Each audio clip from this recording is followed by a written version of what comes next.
Oke, mungkin kita bisa mulai untuk presentasi RPL, project akhir RPL kita kali ini.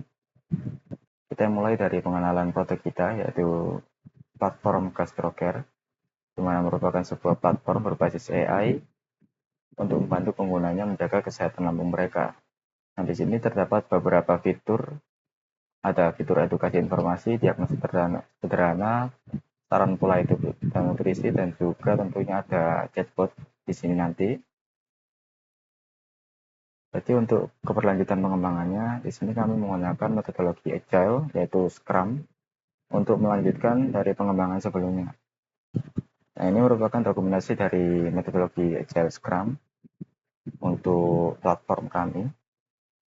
Terdapat beberapa detail di mana ada pendahuluan, lalu detail project kami, ada sprint table. Di sini kita menggunakan 3 buah sprint. Untuk sprint pertama yaitu untuk pembuatan prototype design dan dashboard adminnya. Lalu sprint kedua kita melakukan setup backend, login, dan juga dashboard adminnya. Lalu untuk sprint ketiga kita membuat implementasi CRUD database untuk konten edukasi, diagnosa, dan juga lifestyle-nya. Nah, ini untuk detail epicnya, epic Scrum, sama seperti yang saya jelaskan sebelumnya. Untuk product backlog-nya di sini ada beberapa. Statusnya sudah selesai semua. Ini user story-nya. Nah, pertama untuk sprint 1 kita melakukan pembuatan prototype design, dashboard admin dengan menggunakan Figma. Di sini ada detail implementasi pengerjaannya, ada sprint goal dan lain-lain, ada task, dan untuk detailnya bisa dicek saja di deskripsi video. Untuk penjelasannya adalah sebagai berikut. Nah, oke. Dalam proses pengembangan website ini, kami mulai dengan menyusun desain prototipe terlebih dahulu.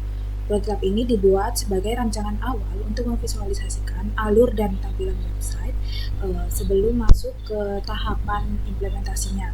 Dengan adanya prototipe, kami bisa menguji seberapa intuitif desain antarmuka terhadap pengguna sekaligus menyusun struktur fitur secara sistematis.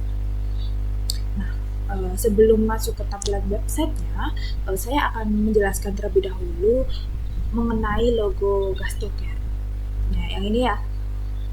Logo ini terdiri dari simbol lambung, siluet manusia, kemudian tanda plus. Bentuk lambung mempresentasikan fokus utama website, yaitu tentang kesehatan lambung. Nah, kemudian siluet manusia ini dengan posisi terbuka itu menyimbolkan harapan dan perbaikan kualitas hidup. Sedangkan tanda plus ini menunjukkan bahwa website ini bersifat medis dan bertujuan untuk membantu pengguna dalam menjaga kesehatannya.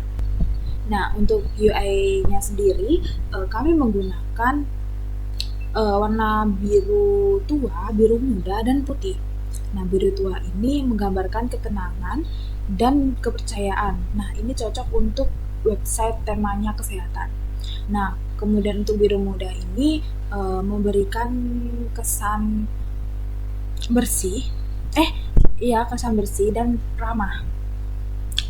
Kemudian warna putih ini digunakan sebagai latar utama agar tampilan lebih minimalis, terang, dan tidak melelahkan mata. Nah, font yang saya gunakan ini adalah font Poppins. Karena menurut saya font Poppins ini tampilannya modern, profesional, dan tetap terbaca dengan jelas. Nah, di dalam desain prototipe ini, kami melanjutkan dari pengembangan sebelumnya dengan metodologi Agile Scrum, yaitu membuat dashboard admin yang berisikan fitur di dalamnya. Tahapan ini merupakan tahapan sprint 1, yaitu prototype UI untuk desain prototype Figma sebagai berikut. Terdapat tampilan admin yang memiliki kontrol penuh terhadap semua konten fitur website dengan struktur modular, sehingga tiap bagian seperti diagnosa, edukasi, dan nutrisi dapat dikelola secara terpisah.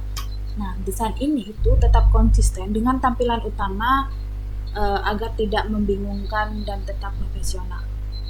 Kemudian kita masuk ke kelola edukasi dan informasi. Nah, di sini terdapat jenis penyakit, daftar item, mitos, fakta, dan pengertian umum, di mana nantinya ini ketika dipencet nanti Di sini dapat mengelola jenis penyakit lambung.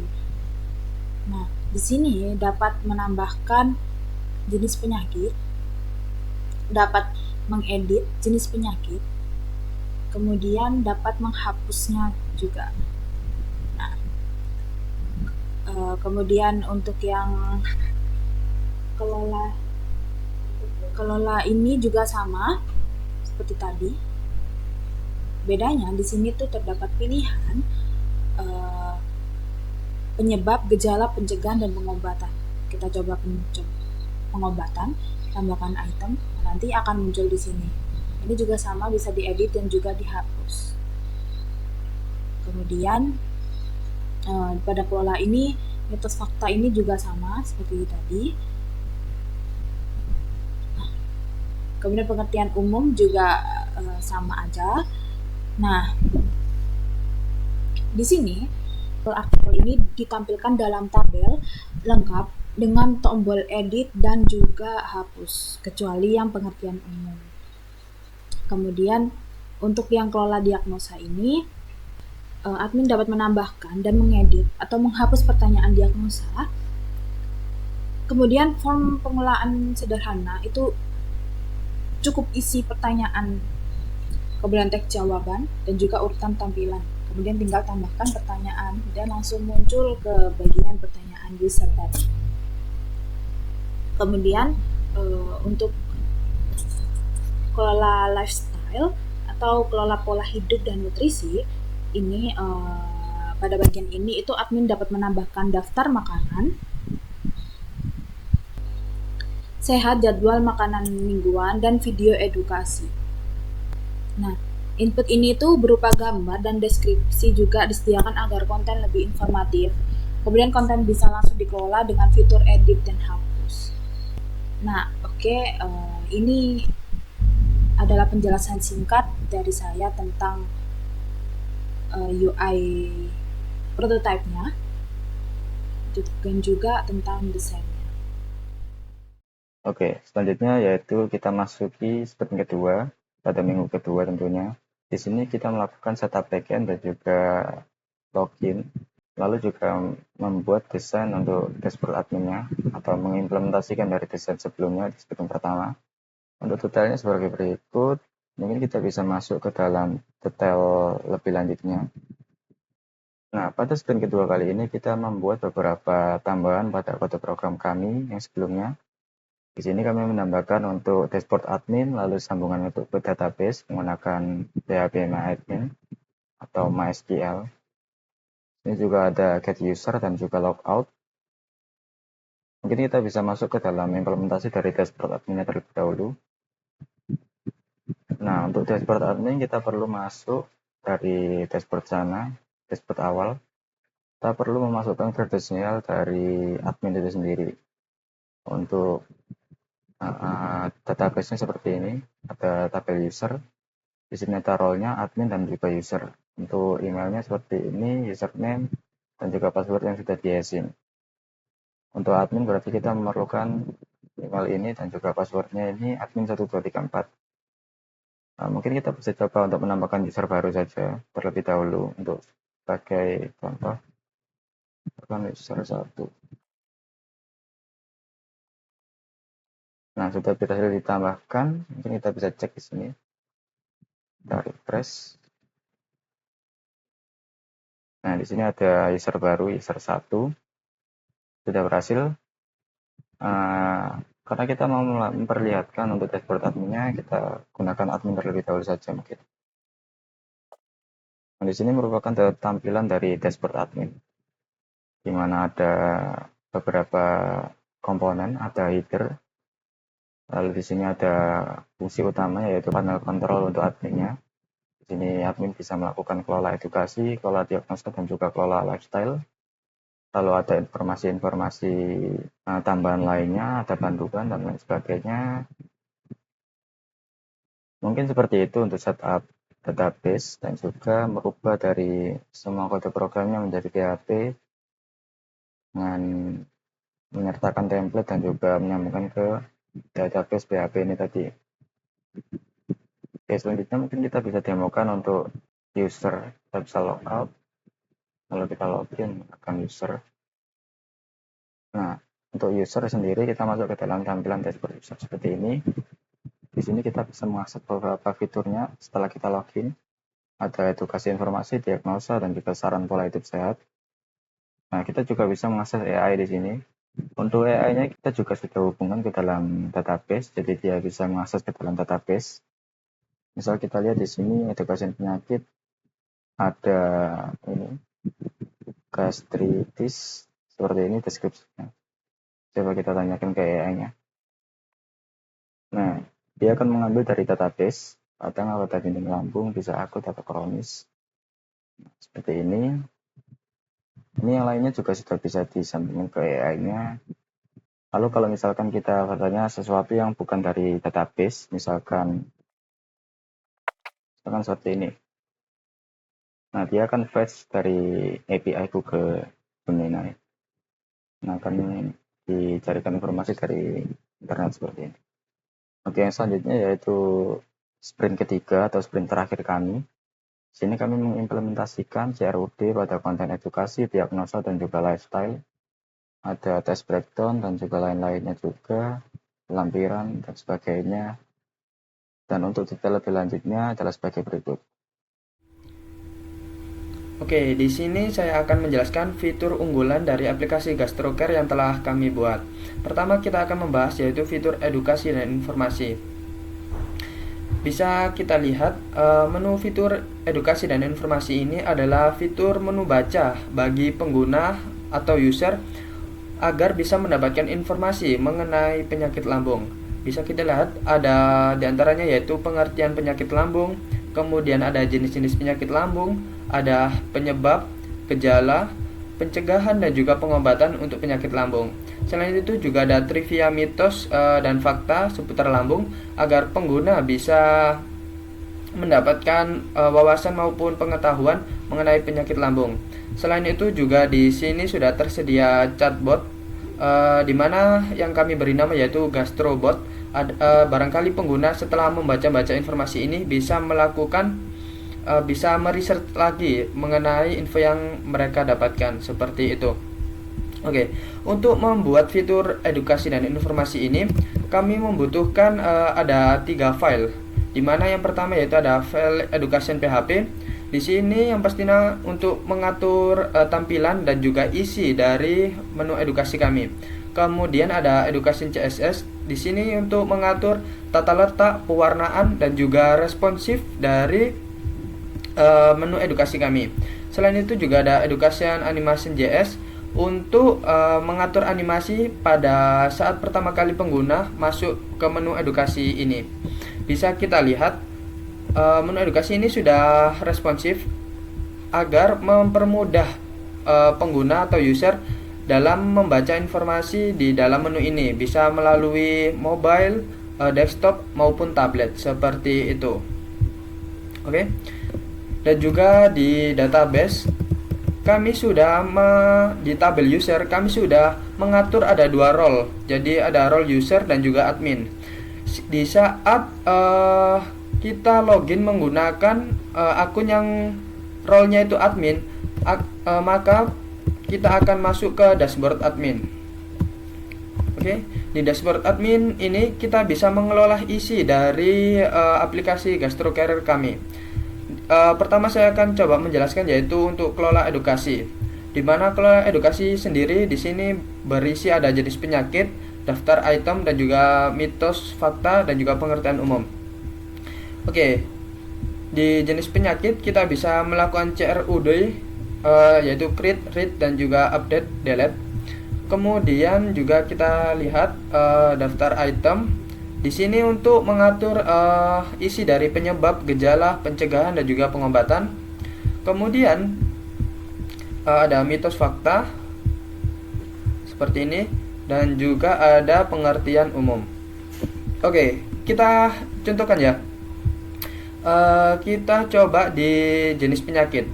Jenis penyakit di sini kita memiliki 6 jenis penyakit. Coba kita hapus salah satu. Oke, kemudian kita kembali ke menu edukasi kita. Di sini jenis penyakit masih 6. Oke, setelah kita refresh, jenis penyakit akan menjadi 5 seperti itu.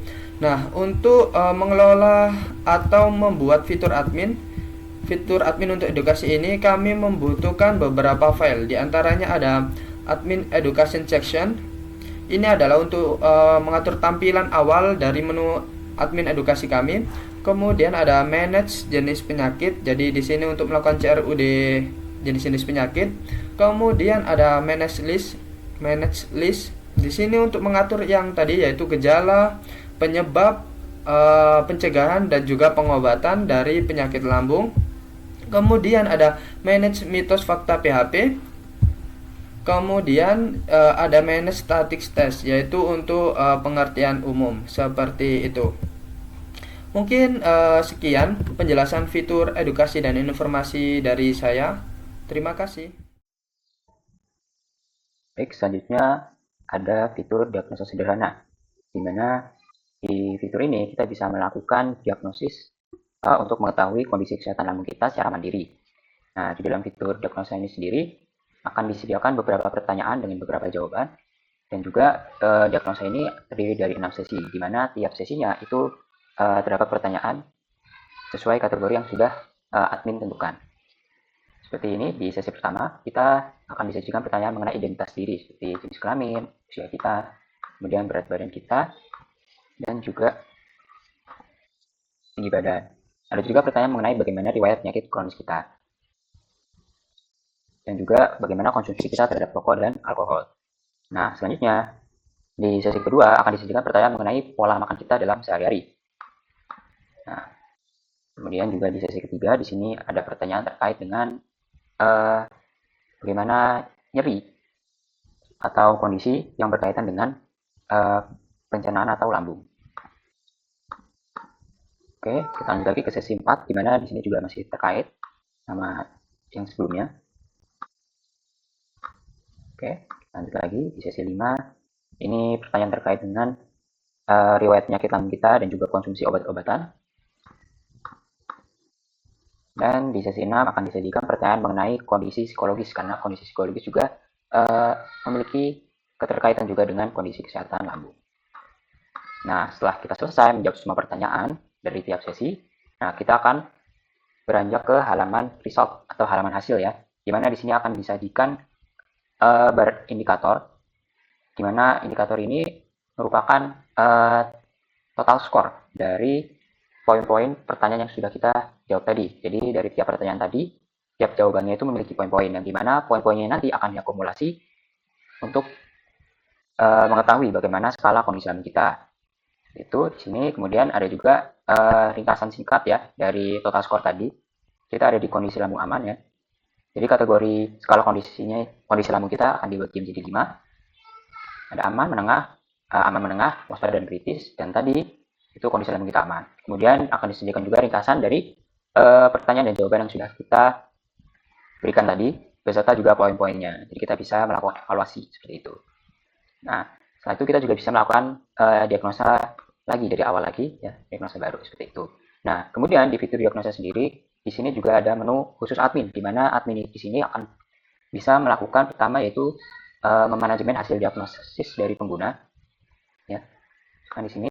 Nah, tadi hasil diagnosa dari pengguna itu kita sendiri ya sebagai admin, nanti akan disimpan di dalam database. Kemudian admin sendiri juga bisa melakukan atau bisa melihat ya bagaimana kondisi dari pengguna berdasarkan pertanyaan-pertanyaan atau diagnosis sederhana tadi seperti itu. Nah, kemudian admin juga bisa menghapus data ini dari database seperti itu. Nah, data ini nantinya bisa digunakan untuk melakukan pengembangan lebih lanjut, atau kita bisa melakukan tindakan lebih lanjut jika kondisi kesehatan lambung itu waspada atau kritis seperti itu.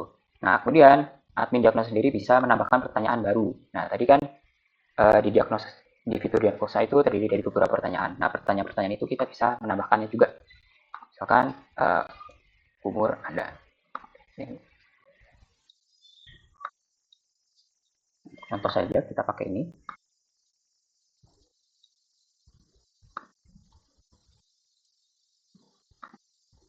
Oke, kita tambahkan. Nah, pertanyaan baru sudah ditambahkan.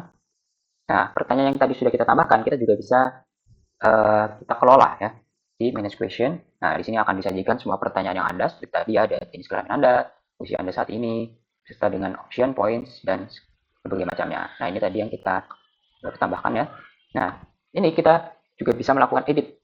Jadi, jika dirasa ada yang kurang sesuai, kita bisa melakukan edit. Misalkan untuk poin, kita bisa atur ulang, dan pertanyaan pun juga bisa kita atur ulang, seperti itu. Nah, pertanyaan tadi jika kita lihat, nah, pertanyaan tadi yang baru kita tambahkan, ya, nanti akan muncul di session pertama dengan select ya. Opsinya adalah select, seperti itu. Input stylenya adalah select, seperti itu.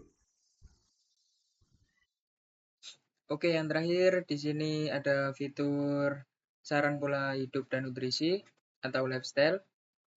Pada fitur lifestyle ini ada rekomendasi makanan sehat untuk lambung.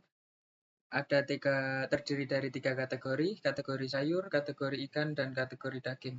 Nah, di sini kita bisa melihat tampilan lebih banyak dari kategori menu tersebut. Sama untuk kategori ikan juga kita bisa melihat tampilan lebih banyak menunya. Nah, di sini juga ada pilihan jadwal makanan yang baik untuk lambung. Kita bisa memilih untuk jadwal makan pagi, jadwal makan siang, dan jadwal makan malam sesuai keinginan kita. Di sini sudah saya isi untuk jadwal makan untuk Senin, Selasa, dan Rabu. Kemudian di sini ada tips manajemen stres. Nah, untuk fitur ini kita bisa melihat tips manajemen stresnya melalui video yang ada di YouTube. Kita juga bisa melihatnya langsung di YouTube atau kita bisa mengeplay langsung di sini. Oke, kemudian kita bisa melakukan CRUD melalui dashboard admin. Kita masuk ke kelola lifestyle. Nah, di sini kita bisa menambahkan makanan sehat atau juga bisa melihat daftar makanan sehat yang ada pada database tersebut. Semisal kita akan menambahkan tambah makanan sehatnya, kita pilih kategori sayur, masukkan menu. Menunya sop ayam, lontong, dan es teh. Kemudian gambarnya, kita melalui folder aset ini, kemudian kita pilih nama file gambar tersebut. Untuk deskripsi makanannya bebas, contoh makanan sehat. Kemudian kita bisa menambahkannya langsung. Oke, data makanan berhasil disimpan. Kita bisa mengeceknya pada database. Di sini akan otomatis, sebentar, akan otomatis nambah untuk daftar makanan sehatnya.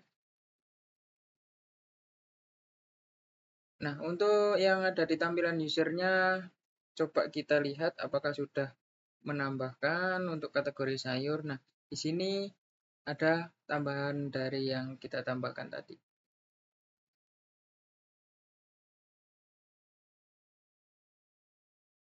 Untuk yang pada tip tambah manajemen stresnya juga sama, kita cukup menambahkan judul video dan menambahkan link video, nanti akan otomatis tergenerate pada daftar video manajemen stresnya.